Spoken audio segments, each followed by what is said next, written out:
Senior teachers or HMs, please fill the Google sheet that has been shared in the group.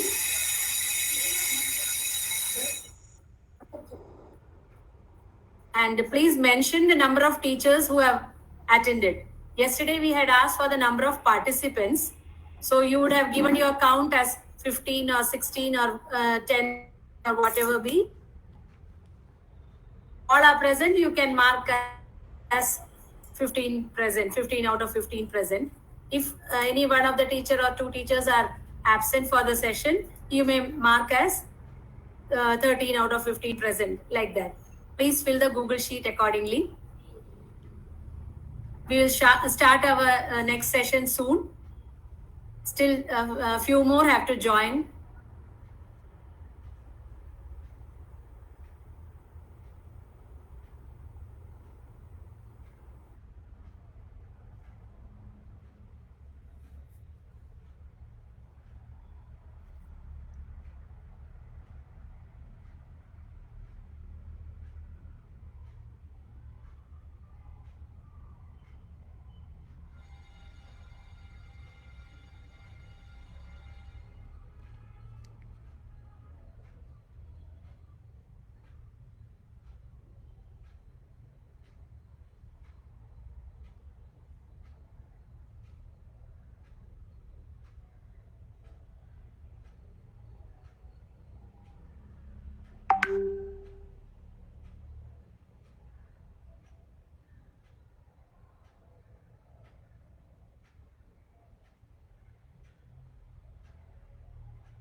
Good afternoon once again.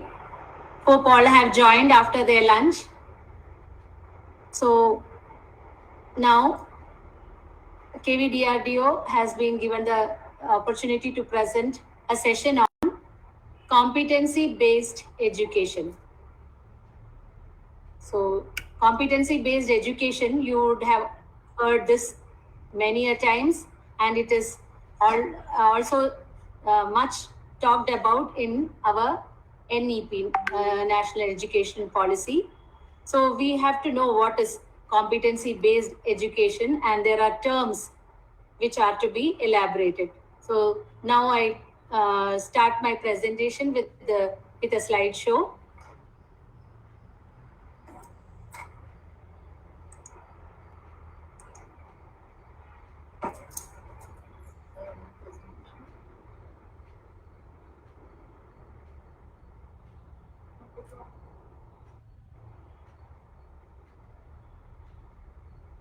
Is my presentation visible? Giri sir? No, ma'am. Okay.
नहीं check करो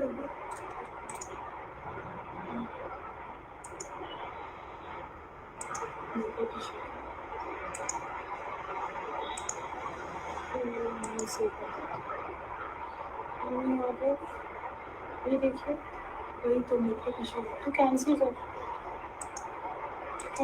कभी कर पाऊंगा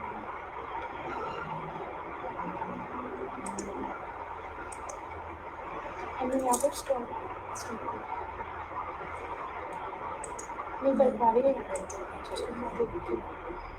There is some network issue here. Till morning it was okay.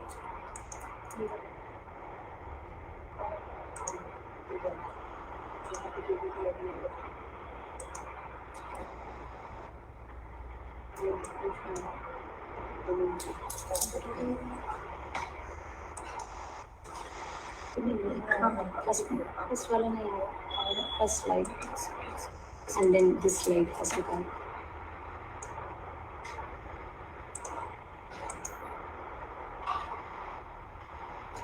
All right.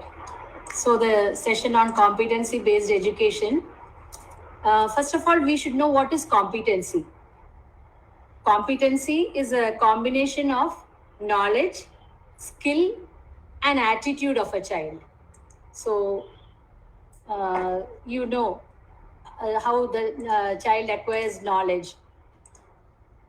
Through the teaching learning process that takes place in the class, a child acquires knowledge. And the skills that they acquire while concept is learned or taught, they are the skills that the child gathers. And the attitude, how the knowledge has been grasped and the skills that have been acquired, the child develops an attitude. So this is what competency is, and that's why we say competency is a combination of knowledge, skill, and attitude of a child. And this is also measurable. For example, you would have noticed the lakshyas that have been developed for FLN of Balavatika and class 1 and class 2 and class 3. The lakshyas are stated like the child can count up to 99 or maybe speaks 2-letter words or identifies 3-letter words. So they are measurable. That is why we say competency is measurable. So the great educationists like Richards and Rogers, competency-based education focuses on outcomes of learning. Outcomes of learning, that is learning outcome, which you have always been writing in your lesson plan. Please don't get confused with learning outcomes and competency. They are actually related terms.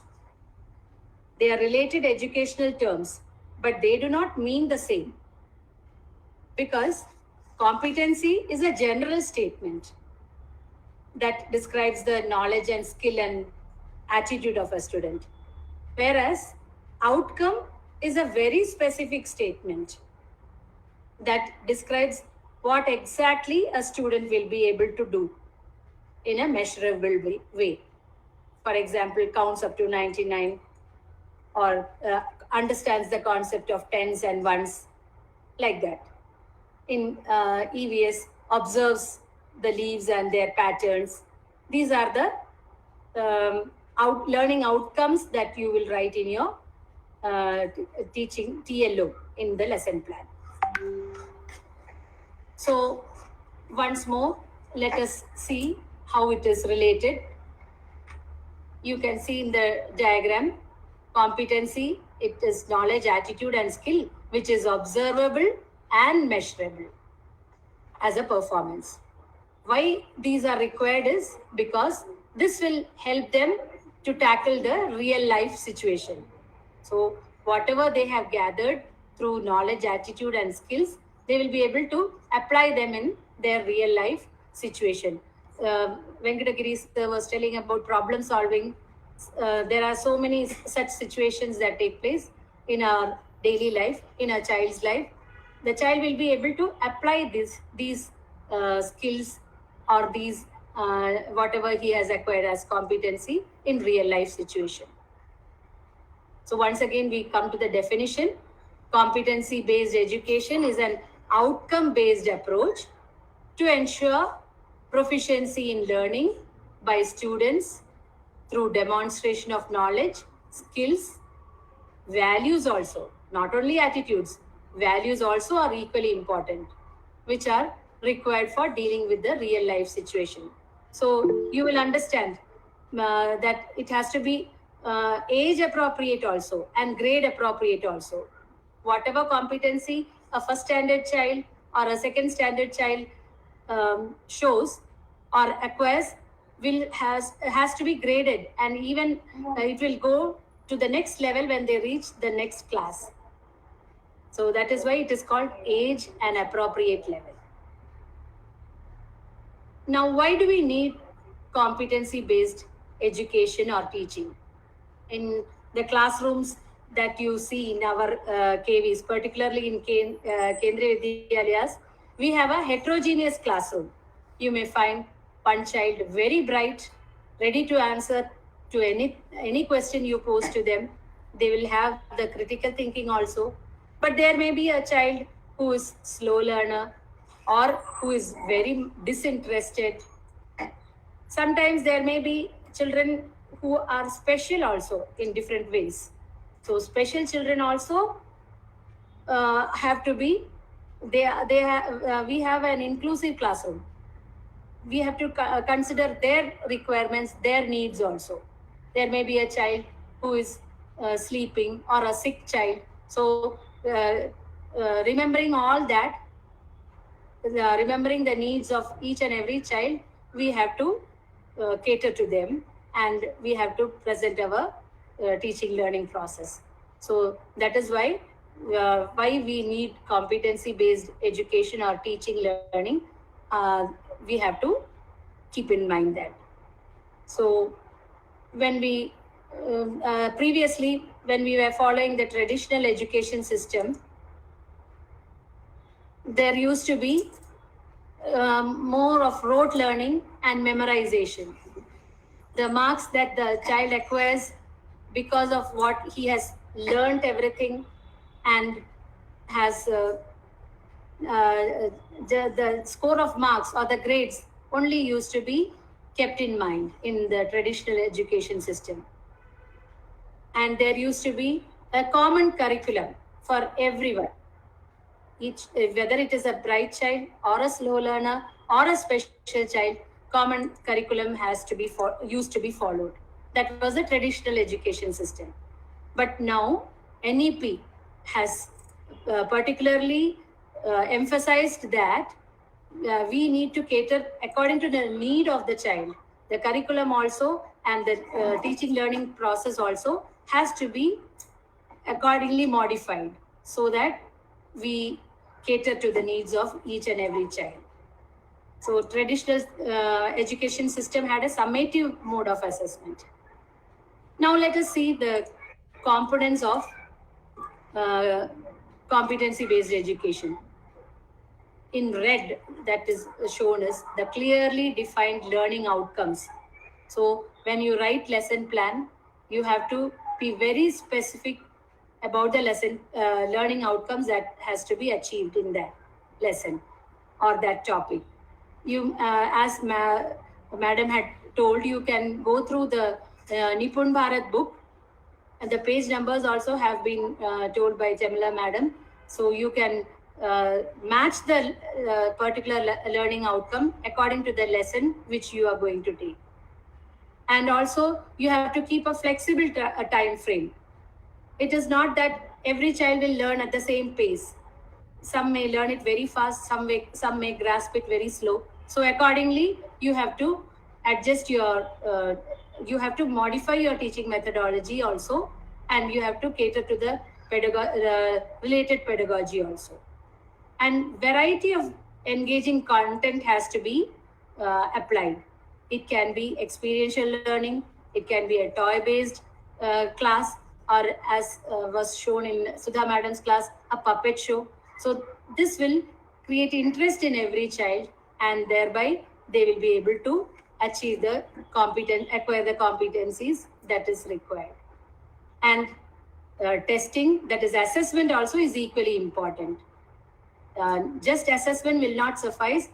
The criteria of assessment also has to be specified to the learners and also to the stakeholders, because they should know what is being assessed, how it is being assessed. So that is what are the basic components of CBE: clearly defined learning outcomes, flexibility of time frame, multiple pedagogies, variety of engaging content, and criterion referenced testing, and also learning based advancement. That is, whether the child is progressing in steps in the correct direction or not. So let us compare this traditional education and competency based education. When the teachers were involved in traditional education, the thinking skills that were developed were just rote learning or memorization, which are considered to be low order thinking skills. But when it is CBE, you will understand that children are acquiring higher order thinking skills. They understand the concepts better and they apply it in the real life situation. In traditional education, the approach used to be instructional. They used to just, the teacher would take a chalk and write on the board or explain just through chalk and talk method would go on, or maybe explanation from the textbook. But during competency based education, self-learning also takes place. The child learns on his own. Regarding the curriculum, it used to be framed within the fixed time. That is, all students have to go through the curriculum in this fixed time. Whereas CBE demands that it has to be a need-based curriculum according to the pace of learning of the child. So for a slow learner, the curriculum can be modified. How much has to be acquired can be modified. So that is why now we can say just don't go by the textbooks. If required, you need to just go through the concepts that have to be acquired instead of thinking that you have to complete the syllabus. Don't be in a hurry because slow learners also have to be brought hand in hand along with you, along with the other class. In traditional education, it was a summative type of assessment that would fit everyone, one size that fits everyone. Whereas in CBE, it is a formative assessment which is ongoing and diagnostic. Diagnostic means a teacher will identify the child's learning abilities. If there is a learning disability, that also has to be diagnosed and corrected. So the CBE demands that the assessment has to be formative, diagnostic, and which is aligned to learning outcomes. In instructional approach, it used to be just marks based or grade based, whereas in the CBE, it is a growth oriented mindset. That is, there should be continuous improvement and the child should master the learning outcomes. So that is how, whereas instructional approach is time based, CBE is learning based. That was the comparison between traditional education and CBE. And since it was found that CBE is much more competent and it is much more required, now NEP is emphasizing on CBE. Now let us see what are the impacts of CBE in learning. The child will learn to participate. In the first figure, you can see the teacher along with the student observing the object or the globe, and each child getting a chance to see what is how it has to be handled, whether it is an object or whether it is an article. They will participate, and there is continuous interaction also between the teacher and the students. So this will definitely help the child to adopt creative thinking and critical thinking. So that is how the CBE will help in CCT type of thinking. As Venkatagiri sir was telling, out of box thinking also will be very much prevalent if such methods are adopted. And you all know the different strategies or methodologies that can be followed in CBE, because it is so much aligned to the learning outcomes. All this put together will definitely enhance the learning. It will not be just a quantitative learning, it will be qualitative also. Qualitative results will be got if we follow this CBE method of education. Then what is the role of the teacher? Teacher helps the child to think, to experiment, to gather knowledge and information, and thus the student's learning ability improves.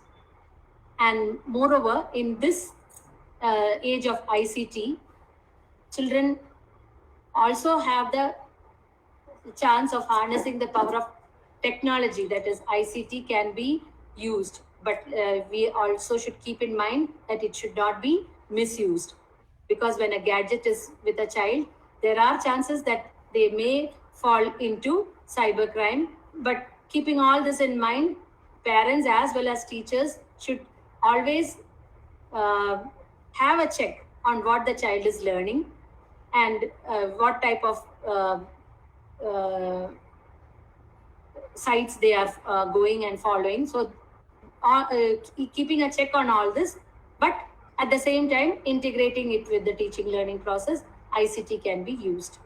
So this CBE has been developed, and it is also based on the reliable type of assessment. Assessment is another section which I'll be taking upon after completing this, because assessment is what is the key component now, which has to be very much kept in mind by all the teachers. So let us go on to assessment, how a teacher can do. Now the role of the teacher has drastically changed. He is not an instructor, he or she is a facilitator. And I know through all these new technological development and strategies that have been shown to you, you will be able to do it. You can do it. Let us move on to the presentation on system of assessment, that is according to the Kendriya Vidyalaya Sangathan has got a uniform system of assessment. I know you, the teachers here, those who have worked here for the contractual teachers, those who have worked here for more than 1 or 2 years, now are very much familiar with the assessment process. But the teachers who are new should be able to understand what is the system of assessment that is followed in our Kendriya Vidyalayas. So as we move on to assessment in primary classes, yes. Previously also I had told about the competencies in languages, and even the previous speakers also have specified what are the competencies to be developed in languages. you cannot treat them separately. As Madam had told, LSRW, that is listening, speaking, reading, writing, all these go hand in hand in languages. So all of these competencies also have to be assessed. We also should be very much, we should emphasize on their handwriting also, because handwriting is the reflection of the character of a person. So much importance should be given in the handwriting also, particularly in the lower classes. So LSRW was the key competencies in languages. When as we move on to the mathematics competence, the competencies that are to be developed in mathematics and have to be assessed, they are forming numbers, understanding basic concepts, ability in computation, and problem solving ability. The each and every competency here has already been discussed by Giri sir. So, and he has given the right examples also. So you would have by now understood what are the competencies to be developed in mathematics. And from the lessons that have been undertaken in EVS also, much importance on observation skill has to be given, because a child, as usually a child is a good observer. He will observe his surroundings, his nature as he grows up. So that skill has to be developed, that competency has to be developed and also assessed. And similarly, the other skills are identification and also discovery of facts. A good observer will definitely become a good discoverer also. He will be able to bring to the class new informations also, and he will do activities that will cater to discovery of facts. And all this can be done through participation in group activities. So these competencies have to be developed in EVS. Now let us see how and why we need to assess and when we should do the assessment. We need to assess. Why do we need assessment? It is to assess the performance of the children and how effective the teaching learning process has been. Whether the teacher has transacted properly or not can be understood if the assessment is done. And particularly, we will be able to know what are the specific needs of a child, a slow learner, whether there is a learning disability, or whether the child is a gifted child. All that can be understood by doing proper type of assessment. And this also removes the fear and anxiety of a child. If we do it in a gradual way, child will not have a fear of examination, and it will promote his confidence. Now, CBE demands that we have to adopt these types of assessment. There are 4 different types of assessment, or 4 methods of assessment that has been told in CBE. That is individual assessment or group assessment. Even self-assessment and peer assessment has been included. Individual and group assessment, as you already know, through tests and group activities you can do. Self-assessment also is required. Child should be, when a child is asked to talk about a topic, after he after he prepares a speech and presents it, he himself can be asked whether you were confident enough, whether you found that your speech was not accepted by everyone, whether everyone understood it or not. That is how he does his self-assessment. Similarly, peer assessment also can be done by asking the audience, that is other children, what was spoken by the child or what was presented as a project has been understood well, whether his delivery of concept is correct. All that can be assessed through peer assessment. So these methods also should be done. Now, in your usual class, your daily interaction through with the children will give you a mode of continuous assessment in the classroom. Whereas periodic assessment can be done once in 3 months. This is for us to grade them or mark and prepare a progress report so that it can be presented to the parents to make them also take part in the progress of the child. That is called the progress report. So let us see how the evaluation system is in Kendriya Vidyalaya. Almost all the schools, actually every school should follow continuous comprehensive evaluation in classes 1 and 2. There are no exams, so that fear of exam should be eradicated from the minds of students. Class 1 and 2 undergo a continuous comprehensive evaluation, which is known as CCE, and we are supposed to conduct 8 cycles. That is, every month one assessment can be done, but it has to be a continuous one. Whereas in class 3 and 4, it has 2 terms, and it is a uniform system of assessment that has to be followed. So classes 3 to 4 will have periodic tests and examinations, whereas class 1 and 2 will have 8 cycles of assessment. We move on to the scholastic subjects have to be graded in classes 1 and 2 as outstanding, very good, good and average, and needs improvement according to A+, A, B, C, D. These are the grades that have to be given. And the non-scholastic, they were scholastic areas. Now, co-scholastic areas, that is work education, art education, health and physical education, and discipline have to be graded on a 3-point scale. That is outstanding A, very good as B, and fair as C. So that is the 3-point scale that is to be followed in classes 1 and 2. Now we come to the uniform system of assessment that is practiced in class 3, 4, and 5. Here, the scholastic assessment takes place in term 1 and term 2.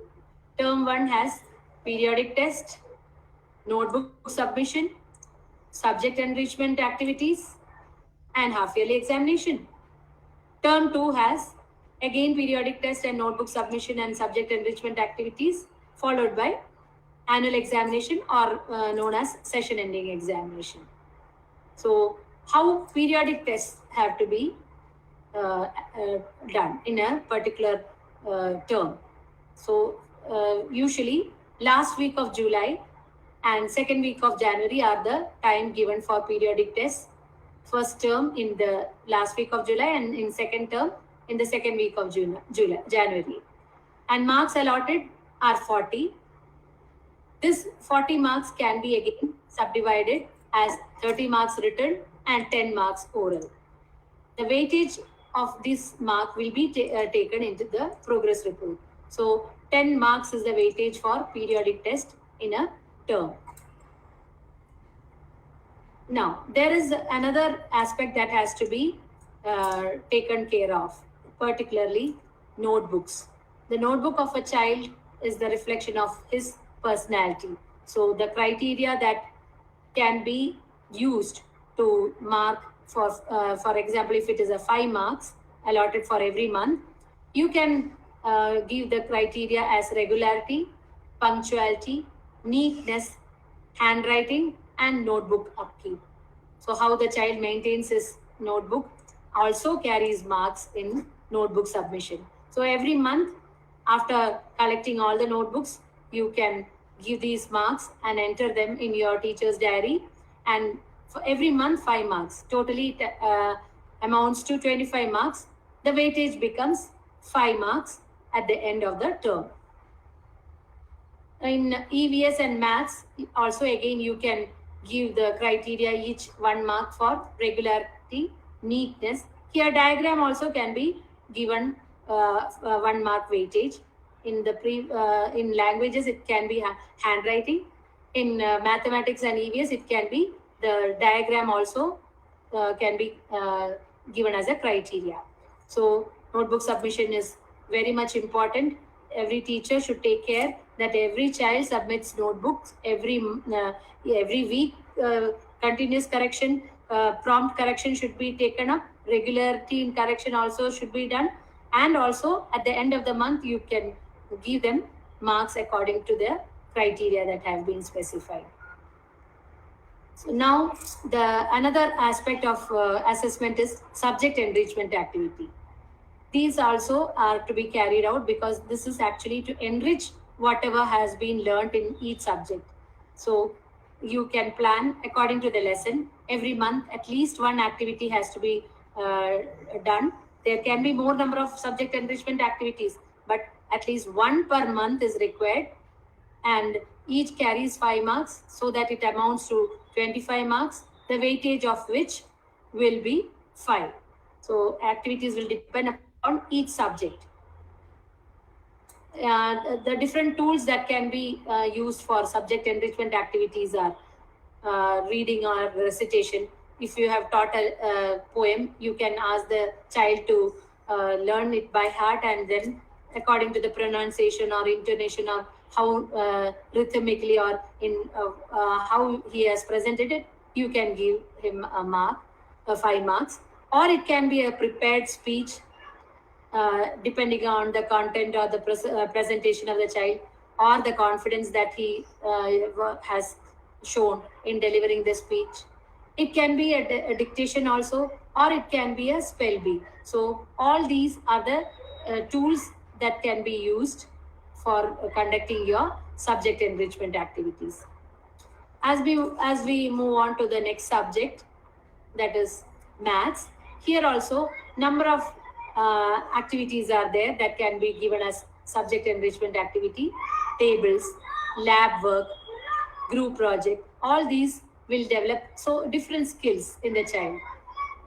Like making cards, the TLM cards which you want to use for your lesson, you can give it as an activity in your classroom, so that the child also and the teacher also handles them, and that becomes an activity and you can grade them.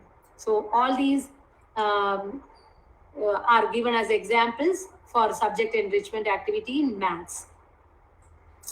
In EVS, you can take up a group project wherein there are different criteria like observation or application or the neatness in which he has presented the project. It can be an MCQ also, where a number of questions can be, a set number of questions can be given which can be evaluated. It can be a survey also in a lesson in 5th standard, where you teach them about the different types of diseases that are due to mosquitoes. There can be different type of diseases like malaria or dengue. That children can conduct a survey in their locality, and they can bring out a report on that, and that also can be graded. So these also can be given as subject enrichment activities. So all this will be at the end of the first term. You will have a half yearly examination where the total marks allotted for half yearly is 80 marks, and the weightage also is 80 marks. And most probably in the 3rd or 4th week of September, we have the half yearly examination, but the report card will have the weightage of all the periodic test as well as subject enrichment activity and notebook submission. In half yearly examination also, you will have a set of marks to be allotted for written 40 marks, for oral 20 marks, and also MDP. MDP is multidisciplinary project that has to be given for every class. This multidisciplinary project has to be the same question for each subject. It need not be different question for different subject.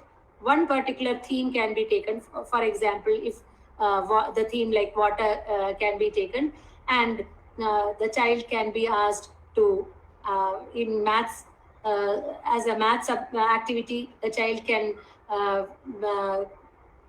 collect data how much of water is used up in their house, and it can be about an EVS activity of how water stagnant around his house is causing problem, mosquito breeding. Such things can be, it can be a project.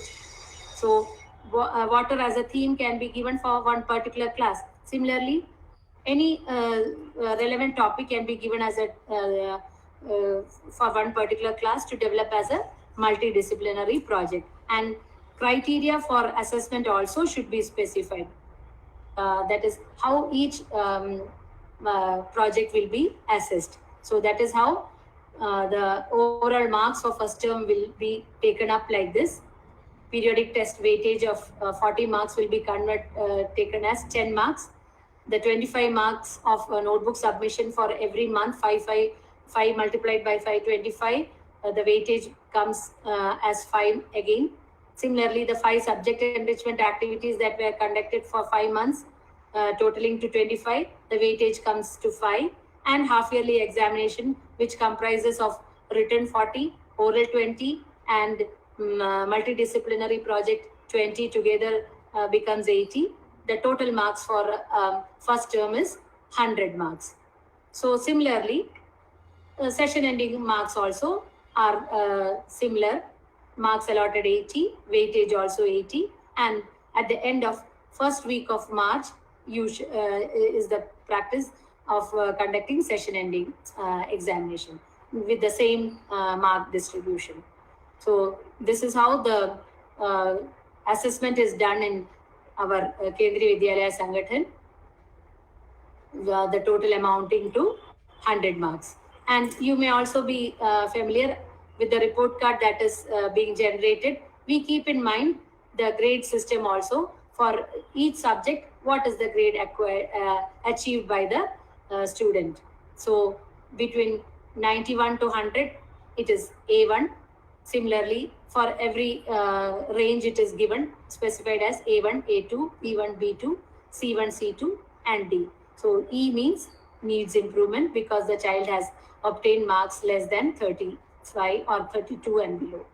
So there are scholastic areas also that have to be assessed, as it was done for first and second standard. Work education, art education, health and physical education, discipline also have to be graded, and again it is a 3-point scale. So this is the progress, these are the components of our progress report. We need to be very specific in our assessment. It cannot be just done in a not so professional way. We have to adopt a professional way in doing the assessment also, because child's progress and learning in different areas of development has to be a holistic one. So a single tool or technique is not enough to provide you the holistic information about the child's progress.